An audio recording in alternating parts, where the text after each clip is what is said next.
Avi, I want to ask you maybe a broader kind of question to begin our conversation. One of the hallmarks of a democracy is the possibility of people to protest and to, if they feel a certain way, to go out into the streets and not be threatened by that protest. And that's one of the things that we see in Israel, maybe a contrast to other countries in the region. But Avi, there's so much pain that is going around, and you see on the one hand people clearly pointing to Hamas in the streets of Jerusalem and Tel Aviv, pointing at Hamas for what they just did. But then there's also massive, it seems, feelings that Netanyahu in many ways has to blame for this. How do you square that? Well, Jose, I would say that tensions and emotions are running as high today as they ever have at any point in this war. The pain is palpable. The heartbreak is real.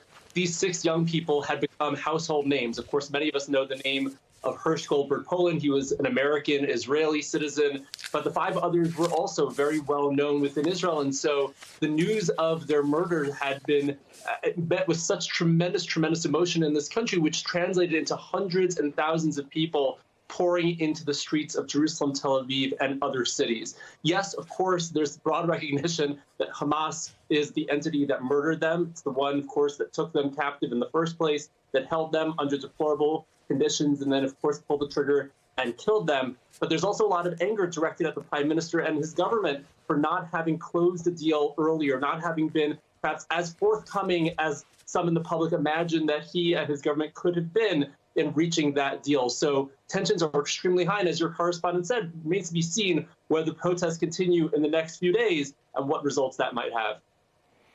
I'm wondering what your thoughts are. I mean, if there is another failure to reach a deal, what could this mean for the entire region going forward? Jose, I mean, a deal, I feel like we've been talking about this for so long now, about how close negotiators come, how there may be another breakthrough.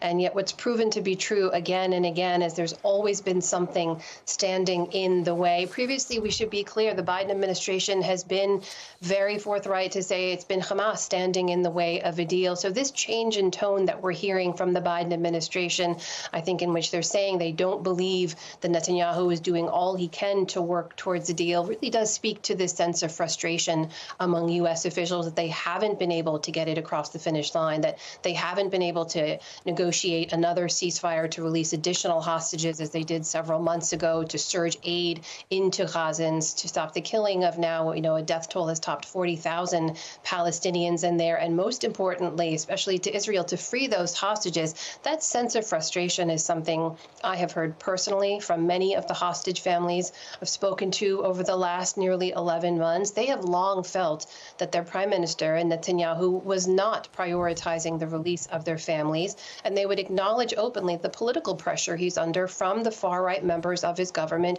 to whom he is beholden and who they believe are pushing Netanyahu to continue to prosecute the war, they say, at the expense of their families' safety.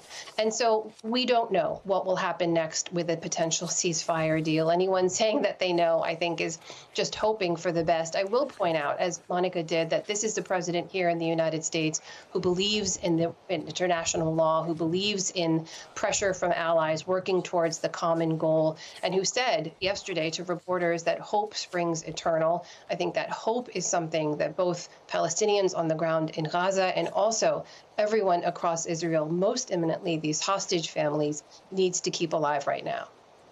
And Avi, I mean, yesterday Netanyahu responded to the growing pressure, saying that no one will preach to him. Can he keep ignoring the unrest at home and continue on this path?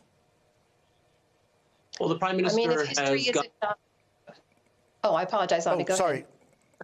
ahead. It's all good. Look, the prime minister has resisted similar pressure in the past, most notably around the judicial reform, which his government was trying to advance just last year. The protests at the time were the same size, perhaps even larger than the ones we saw over the past few days, and he stood firm at that time, and it's certainly possible that he might do the same now. The question is whether his coalition members of his government, are able to withstand that pressure. I think that is where a lot of this rage, a lot of this activity is focused. How can you pick off certain members of his coalition to actually challenge his government and say, look, You're afraid of your government falling because of these other folks who might leave if a ceasefire is pushed through. What about if your government falls because one doesn't come through?